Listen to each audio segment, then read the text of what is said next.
వడ్ల కుప్పల మీదనే రైతులు చనిపోతున్న పరిస్థితి ఉంది. రాష్ట్ర వ్యాప్తంగా ఇప్పటికీ 5 రైతులు మార్కెట్ యార్డ్లో పడిగాపులు కాస్తూ దీనంగా ఎదురు చూస్తూ హార్ట్ అటాక్తో గాని వివిధ కారణాల వల్ల ధాన్యపు కుప్పల మీదనే రైతులు చనిపోయిన పరిస్థితి ఉంది. ఏప్రిల్ 15 జగిత్యాల జిల్లా కతలాపూర్ గ్రామంలో జలపతి రెడ్డి అనే రైతు మార్కెట్ యార్డ్లోనే చనిపోవడం జరిగింది. ఏప్రిల్ 21 మహబూబాబాద్ జిల్లా తొర్రూరు మండలంలో చీర్లపాలెం అనే గ్రామంలో మహిళా రైతు ప్రేమలత మార్కెట్ యార్డ్లో ధాన్యాన్ని తెచ్చి అక్కడే 2-3 రోజులు పడిగాపులు చేస్తూ చనిపోవడం జరిగింది. ఏప్రిల్ 26 సిద్దిపేట జిల్లా చేర్యాల మండలంలో ఆకునూరు గ్రామంలో హనుమయ్య అనే రైతు వడ్ల కుప్ప మీదనే ఆకునూరు గ్రామం చేర్యాల మండలం సిద్దిపేట జిల్లాలో చనిపోవడం జరిగింది. ఏప్రిల్ 22 మహబూబాబాద్ జిల్లా నెల్లికుదురు మండలం అక్కడ బిర్రు వెంకన్న అనే రైతు ధాన్యం తెచ్చి ధాన్యం కుప్ప మీదనే చనిపోవడం జరిగింది. ఇట్లా చాలామంది రైతులు, అంటే ఇవి నిజంగా ఇవి నార్మల్ డెత్స్ కావు, ప్రభుత్వ నిర్లక్ష్యం వల్ల జరిగినటువంటి చావులు. ఒక రకంగా చెప్పాలంటే ఇవి ప్రభుత్వ హత్యలు. రైతులు ఇవాళ ఇట్లా చనిపోతున్నా ఈ ప్రభుత్వానికి చీమ గుట్టినట్టు కూడా లేదు. అందాల పోటీల మీద ఉన్న శ్రద్ధ రైతుల మీద లేకపోవడం సిగ్గుచేటు. ముఖ్యమంత్రి గారు అందాల పోటీల మీద రివ్యూలు పెడుతుండే, ఎంత గొప్పగా అందాల పోటీలు పెట్టాలన్నారు. అందాల పోటీలు కడుపు నింపుతాయా? దేనికోసం? ఒకవైపు రాష్ట్రంలో రైతులు పిట్టల్లాగా రాలిపోతా ఉన్నారు, ధాన్య కుప్పల మీద రైతులు చనిపోతా ఉన్నారు, రోజుల తరబడి ధాన్యం కొనే దిక్కులేక దయనీయమైనటువంటి స్థితిలో రాష్ట్రంలో రైతులు ఉన్నారు. ముఖ్యమంత్రికి పట్టదు, మంత్రులకు పట్టదు. ఆ రోజు ప్రతిపక్షంలో ఉన్నప్పుడు మాత్రం ఊకదంపుడు ఉపన్యాసాలు కొట్టిండ్రు. పొల్లు చేస్తుండ్రు, 5 కిలోల తరుగు తీస్తుండ్రు అని మాట్లాడిండ్రు ఆ రోజు. ఇవాళ రండి ఏం చెప్తున్నారో రైతులు ఒకసారి వినండి చెవులుంటే. ఇలా 5 కిలోల తరుగు తీస్తున్నారు, ప్రతి క్వింటాల్కు 5 నుంచి 6 కిలోల తరుగు తీస్తా ఉన్నారు. ఎంక్వైరీ చేయి, తరుగు తీసినటువంటి మిల్లుల మీద అధికారుల మీద యాక్షన్ తీసుకో. ఎంత క్లిష్టమైన సమయం అంటే రైతులకు పాపం. ఒకవైపు రాష్ట్ర ప్రభుత్వం రైతులకు ఇచ్చినటువంటి మాటలు, రైతులకు ఇచ్చిన హామీలు అమలు చేయక, కనీసం కేసీఆర్ గారి ప్రభుత్వం ఇస్తున్నటువంటి పథకాలను కూడా అమలు చేయక చాలా ఇబ్బందుల్లో ఉన్నారు రైతులు. ఎందుకంటే అసలే కాంగ్రెస్ ప్రభుత్వం చేతిలో వరుసగా మోసపోతున్నారు రైతులు. రైతు బంధు రాక, రుణమాఫీ జరగక, రైతు బీమా అమలు చేయక, తరుగు పేరు మీద కోతలు, తడిసిన ధాన్యంతో తిప్పలు. ఇవాళ ఎట్లయిపోయిందంటే వాళ్ళ పరిస్థితి పాపం చాలా ఇబ్బందికరంగా ఉంది రైతుల పరిస్థితి. ప్రభుత్వం నుంచి కనీసం ఒక ధైర్యం చెప్పే మాట వస్తుందేమో, ఏదైనా ప్రభుత్వం ఉపశమనం కల్పిస్తుందేమో, ప్రభుత్వం ఏమైనా చర్యలు తీసుకుంటుందేమో అని ఎదురు చూస్తున్నటువంటి రైతులకు తీవ్ర నిరాశ మిగులుతా ఉంది.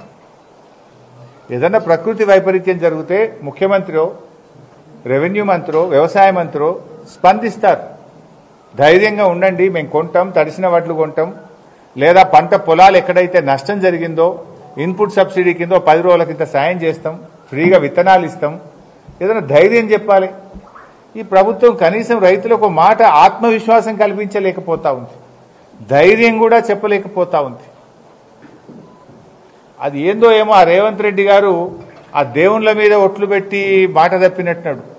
మరి అది అందుకో మరెందుకో నాకు తెలియదు, కానీ ప్రకృతి కూడా ఈరోజు రైతు మీద పగబట్టినట్టు అనిపిస్తా ఉంది.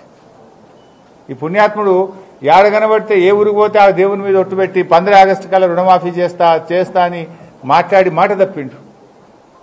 మరి ఆ దేవుళ్ళకి ఏమైనా కోపం వచ్చిందా, మరి ఆ ప్రకృతికి ఏమైనా కోపం వచ్చిందా, కారణం ఏందో తెలియదు. కానీ ఇవాళ ఈ రాష్ట్రంలో వరుసగా గత నెల రోజుల నుంచి వడగళ్ల వానతో, గాలిదుమారంతో, అకాల వర్షాలతో చాలా నష్టపోతున్నటువంటి పరిస్థితి ఉంది. ఆ ప్రకృతి కూడా పగబట్టినట్టు కనబడతా ఉంది. చాలా బాధగా ఉంది. ఇలా ఇందాక నేను మార్కెట్లో రైతుల మాటలు వింటుంటే గుండె తరుక్కపోతున్నటువంటి పరిస్థితి ఉన్నది.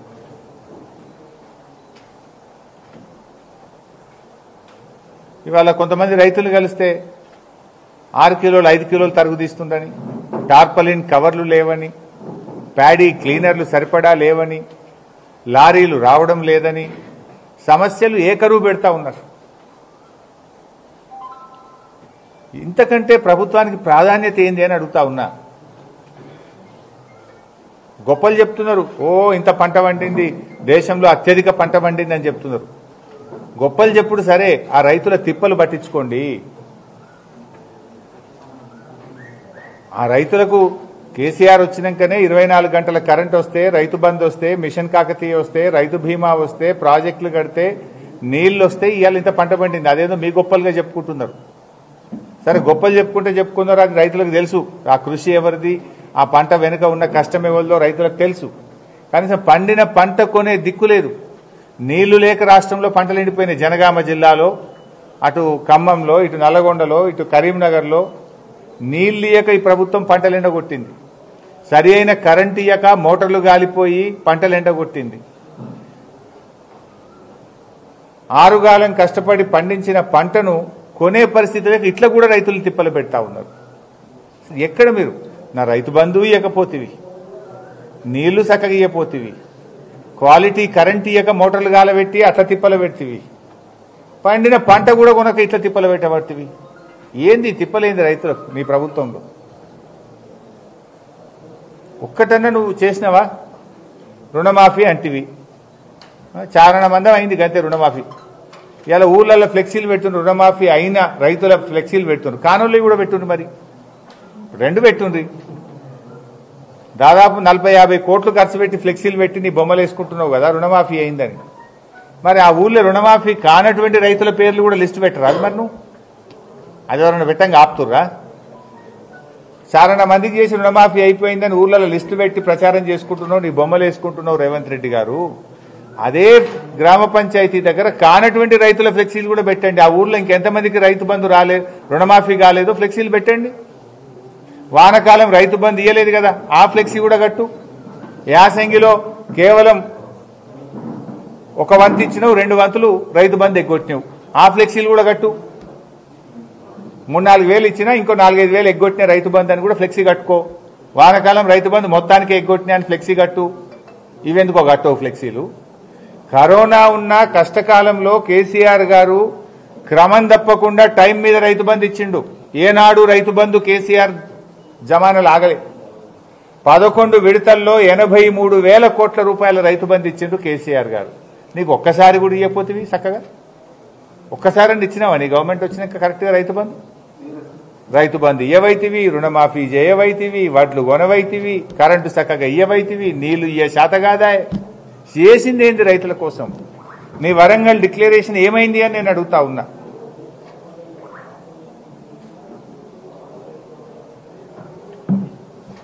ముఖ్యమంత్రి గారికి అంత బిజీ ఉన్నారా మీరు? అయితే ఢిల్లీ పోతున్నావు, లేకపోతే అందాల పోటీల మీద రివ్యూ పెడుతున్నావు.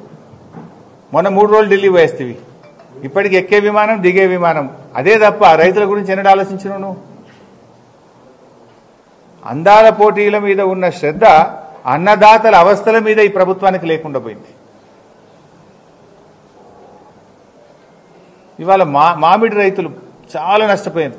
నేను ఉదయం నుంచి నాకు రాష్ట్ర వ్యాప్తంగా చూస్తున్నా, జిల్లా వ్యాప్తంగా చూస్తున్నా, మా నియోజకవర్గంలో కూడా చూస్తున్నా, అసలు ఒక్క కాయ లేకుండా పడిపోయింది. ఏం గాలిదు మరి, మొత్తం ఇండ్ల మీద రేకులు లేచిపోయినాయి, చాలా చోట్ల చెట్లు పడిపోయినాయి, మామిడికాయ ఒక్కటి లేకుండా పడిపోయింది.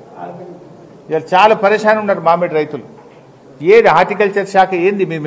కనీసం ఆ మామిడి రైతులు కొమ్మలు ఇరిగిపోయినాయి, కాయలు పోయినాయి. అరే ధైర్యంగా ఉండండి, మీకు ఏదైనా ఎకరానికి 30,000 ఇస్తాము, ఏదైనా సాయం చేస్తాము, ఇన్సూరెన్స్ ఇస్తాము. ఏది ఏడవే? మీరు చెప్తుంది కదా పంటల బీమా చేస్తాము, ఇది చేస్తాము, అది చేస్తామని ఎలక్షన్ల ముంగట ఓట్లు వేయించుకున్నందుకు చాలా చెప్తుంది. మరి కొమ్మలు ఇరిగిపోయి కాయలు పోయి ఇవాళ ఏడుస్తున్నటువంటి రైతులకు మీ ధైర్యం ఏది? మీ సాయం ఏది? ప్రభుత్వం మాట ఏది అని నేను అడుగుతా ఉన్నా. ఇలా పత్తి రైతులను కూడా ముంచేసిండ్రు మొన్న. పత్తి రైతుల్లో 20% మంది పత్తి రైతులకు మాత్రమే ఎంఎస్పీ వచ్చింది. మిగతా 80% మంది పత్తి రైతుల దగ్గర మొత్తం బ్రోకర్లు కొన్నారు. బ్రోకర్లు కొని సీసీఐకి ఎక్కువ ధరకు అమ్ముకున్నారు. ఇది బీఆర్ఎస్ పార్టీ బయటకు తెచ్చిన తర్వాత ఇప్పుడు ప్రభుత్వం విజిలెన్స్ ఎంక్వైరీకి ఆదేశించింది. విజిలెన్స్ కాదు, దీని మీద సిబిఐ విచారణ జరపాలి. కేంద్ర ప్రభుత్వం బీజేపీ, ఎందుకంటే సీసీఐ కేంద్ర ప్రభుత్వ కంట్రోల్లో ఉంటుంది, సీసీఐ అనేది కేంద్రం ఆధీనంలో ఉంటుంది. మరి ఇలా సీసీఐఏ అవినీతికి పాల్పడ్డది. మధ్య దళారీలు, బ్రోకర్లు, ఈ సీసీఐ అధికారులు కలిసి దాదాపు 3,000 కోట్ల రూపాయలు పత్తి రైతులకు నష్టం జరిగింది. ఈ పత్తి రైతులకు జరిగిన నష్టాన్ని పూరించాలి అంటే దీని మీద సిబిఐ విచారణ జరిపి రైతులకు రావాల్సిన డబ్బులు రైతులకు ఇప్పించాలని కూడా బీఆర్ఎస్ పార్టీ డిమాండ్ చేస్తూ ఉంది. ఇప్పటికైనా మేము ప్రభుత్వాన్ని కోరేది ఒక్కటే, కళ్ళు తెరవండి. ముఖ్యమంత్రి గారు అందాల పోటీ మీద చేసిన రివ్యూలు చాలు, రైతుల గురించి ఈ ధాన్యం కొనుగోలు మీద రివ్యూ చేయండి. ఇంకా 3 రోజులు వర్షాలున్నాయని వాతావరణ శాఖ హెచ్చరిస్తూ ఉంది. మార్కెట్ యార్డులలో, ఊర్లలో కుప్పలు వడ్లు అట్లే ఉన్నాయి. సో తడిసిన ధాన్యాన్ని వెంటనే మిల్లులకు పంపించి బాయిల్డ్ రైస్కు ఉపయోగించి రైతుల దగ్గర వడ్లు కొనుగోలు చేయాలని డిమాండ్ చేస్తూ ఉన్నాం. ఎందుకంటే అవి మొలకలెత్తే ప్రమాదం ఉంది. ఇప్పుడు మేము చూసినాం మార్కెట్లో వాసన వస్తూ ఉంది, బాగా స్మెల్ వస్తూ ఉంది. ఇంకా కొద్ది గంటలు లేట్ అయిపోతే మొలకెత్తుతుంది. అందువల్ల తడిసిన ధాన్యాన్ని తక్షణమే కొనుగోలు చేయండి. అది గన్నీ బ్యాగుల్లో నింపిందైనా, కాంటా అయిందన్నా, కాంటా కాకపోయినా, కుప్పల రూపంలో ఉన్నా సరే ఎక్కడికక్కడ కలెక్టర్లను, జాయింట్ కలెక్టర్లను, డిఎం సివిల్ సప్లైస్ను, మార్కెటింగ్ శాఖ అధికారులను ఆదేశించి వాళ్ళను మార్కెట్ యార్డులలో కూర్చోబెట్టి ఈ తడిసిన ధాన్యాన్ని వెంటనే మిల్లులకు లిఫ్ట్ చేయాలని డిమాండ్ చేస్తూ ఉన్నాం. 2, వ్యవసాయ మంత్రి గారు గొప్పగా చెప్తున్నాడు, 48 గంటల్లో వడ్లకు పైసలు ఇస్తున్నామంటున్నాడు. ఏ ఊరికన్నా వస్తారా మన నియోజకవర్గంలో? 10 రోజుల దాకా వడ్ల పైసలు వస్తలేవు. 10 రోజులైనా ఇంకా వడ్ల పైసలు పడతలేవు. అమ్ముకోవడానికి పడిగాపులే, అమ్మిన ధాన్యానికి డబ్బుల కోసం కూడా పడిగాపులు గాయాల్సి వస్తుంది. 10 రోజులైనా వడ్ల పైసలు వస్తలేవు. మీరు మాటలు హైదరాబాద్లో కూర్చొని 48 గంటల్లో ఇస్తున్నాం, 2 రోజులు ఇస్తున్నాం అంటున్నారు. ఏ ఊర్లో కూడా 10 రోజుల్లోపు వడ్ల పైసలు వస్తలేవు. దాన్ని రివ్యూ చేయాలని డిమాండ్ చేస్తున్నాం. డబ్బులు వెంటనే రైతులకు ఇవ్వాలని చెప్పి నేను కోరుతా ఉన్నాను. ఎందుకంటే రాష్ట్రంలో 24 లక్షల మెట్రిక్ టన్నుల వడ్లు కొన్నారు. దాటి విలువ బోనస్ ప్లస్ వడ్ల విలువ కలిపితే 6,200 కోట్లు. 6,200 కోట్లకు మీరు ఇచ్చింది ఎంత? 3,000 కోట్లే ఇచ్చారు. సగం ఇచ్చింది, ఇంకా సగం పైసలు ఇవ్వాలి. కొన్నదే తక్కువ. ఆ కొన్న వడ్లకు కూడా ఇవాళ డబ్బులకు ఇవ్వనటువంటి పరిస్థితి. నంబర్ 2, బోనస్ అని గొప్పగా చెప్పిండ్రు. అన్ని పంటలకు బోనస్ అన్నారు, అదేగా పెట్టిండ్రు. వడ్లకు బోనస్ అన్నారు, అదేగా పెట్టి సన్నాలకు మాత్రమే కొంటామన్నారు. ఇవాళ ఆ సన్నాలకు కూడా రాష్ట్రంలో 1 రూపాయి కూడా యాసంగి వడ్లకు బోనస్ ఇవ్వలేదు. 512 కోట్ల రూపాయల బోనస్ పెండింగ్లో ఉంది. తక్షణమే బోనస్ డబ్బులు విడుదల చేయాలి, రైతుల ఖాతాల్లో వేయాలని చెప్పి డిమాండ్ చేస్తూ ఉన్నాం. 3వది రైతు బీమా. కేసీఆర్ ఉండగా రైతులకు బీమా కట్టేది. మీరు వచ్చినాక అది కూడా బంద్ పెట్టిండ్రు. ఇప్పుడు 2వ కిస్తీ కట్టలే. ఫిబ్రవరిలో కట్టాల్సిన రైతు బీమా ఇప్పటిదాకా కట్టకపోవడం వల్ల ఫిబ్రవరి, మార్చ్, ఏప్రిల్ ఈ 3 నెలల్లో చనిపోయిన రైతులకు 1 పైసా కూడా ఇప్పటిదాకా రావట్లేదు. కేసీఆర్ గారు ఉండగా రైతు బంద్ ఆగలే, రైతు బీమా ఆగలే. కానీ వీళ్ళు వచ్చినాక రైతు బంద్ ఆగింది, రైతు బీమాకు కూడా డబ్బులు కట్టలేదు. తక్షణమే రైతు బీమా 2వ ఇన్స్టాల్మెంట్ కట్టాలని, ఆ చనిపోయిన రైతు కుటుంబాలకు 5 లక్షల ఎక్స్గ్రేషియా చెల్లించాలని చెప్పి కూడా డిమాండ్ చేస్తూ ఉన్నాం. అదేవిధంగా తరుగు రాష్ట్ర వ్యాప్తంగా అన్ని చోట్ల కూడా 5 నుంచి 8 కిలోల తరుగు పెడతా ఉన్నారు. ముఖ్యమంత్రి గారు తరుగు మీద నువ్వు ఆనాడు జానెడ్ ఎగిరిపడ్డావు. తక్షణమే అధికారులను ఆదేశించు, తరుగు లేకుండా రైతులకు న్యాయం చేయాలి, ధాన్యం కొనాలని చెప్పి డిమాండ్ చేస్తూ ఉన్నాం. ఇక రైతు బంధు, నువ్వు రైతు బంధు ఇస్తా అని అసెంబ్లీలోనే మాటిచ్చినావు. 31 మార్చిలోగా రైతులకు రైతు బంధు వేస్తా అని శాసనసభలో, నిండు శాసనసభలో మాట ఇచ్చినావు ముఖ్యమంత్రి గారు. 31 మార్చి అయిపోయా, ఏప్రిల్ అయిపోయింది, మే నెల నడుస్తుంది. పంట నార్లు కోసేటప్పుడు ఇవ్వాలి, కానీ కోతలైపోయినా నీ రైతు బంధు వల్లే. ఇంకా సో తక్షణమే రైతు బంధు నిధులు విడుదల చేయాలని చెప్పి కూడా నేను ఈరోజు ముఖ్యమంత్రి గారిని ఈ రాష్ట్ర ప్రభుత్వాన్ని డిమాండ్ చేస్తా ఉన్నా. ఇక రుణమాఫీ అందరికీ చేస్తా అని హామీ ఇచ్చినావు. దేవుళ్ల మీద, చర్చి మీద, దర్గా మీద ఒట్టు పెట్టినవు. నీ బుద్ధున్న ఊరికి పో. మేము చెప్పేది తప్పైతే, నమ్మకపోతే నీ ఇష్టమున్న ఊరికి పో. ఏ ఊళ్ళోనన్నా రుణమాఫీ అయిందేమో అడుగు రైతుల్ని. అయింది తక్కువ, కాంది ఎక్కువ.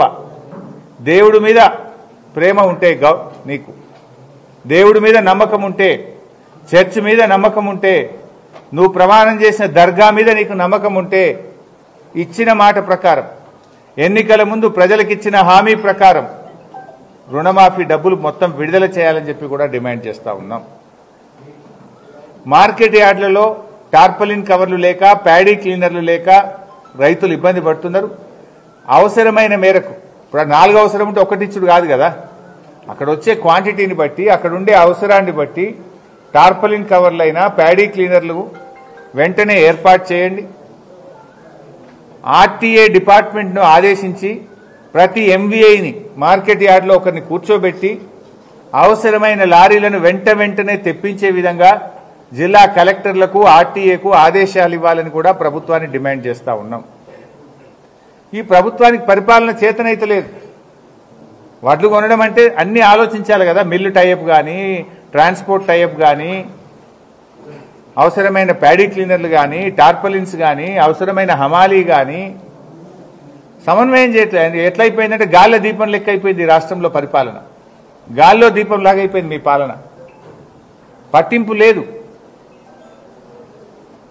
ఆ రోజు మీరు ప్రతిపక్షంలో ఉన్నప్పుడు వడ్ల కొనుగోలు కేంద్రాలు తిరిగింది కదా, ఇప్పుడు తిరిగారు, మంత్రులు తిరిగారు, ముఖ్యమంత్రి తిరిగారు. ఇప్పుడు రండి మంత్రులు, ముఖ్యమంత్రులు. అందాల పోటీల మీద రివ్యూలు కాదు, రండి ఊర్ల పొన్న రండి. మనకు అన్నం పెట్టే రైతుకు ఆసరగా నిలుద్దాం. రండి ఊర్లలోకి వచ్చి తిరగండి, కొనుగోలు కేంద్రాలు తిరగండి. సో ఇప్పటికైనా రాష్ట్ర వ్యాప్తంగా వెంటనే ప్రభుత్వం స్పందించి రైతులకు భరోసా కల్పించాలి. తడిసిన ధాన్యాన్ని కొనాలి. అదేవిధంగా నష్టపోయిన రైతులు ఏవైతే పండ్ల తోటలు కానీ, కూరగాయల తోటలు కానీ, వరి పంట కానీ, ఏ పంట నష్టం జరిగినా ఎకరానికి 20,000 రూపాయల ఇన్పుట్ సబ్సిడీ అందించి రైతుల్ని కాపాడుకోవాలని చెప్పి ప్రభుత్వాన్ని మేము కోరుతాం.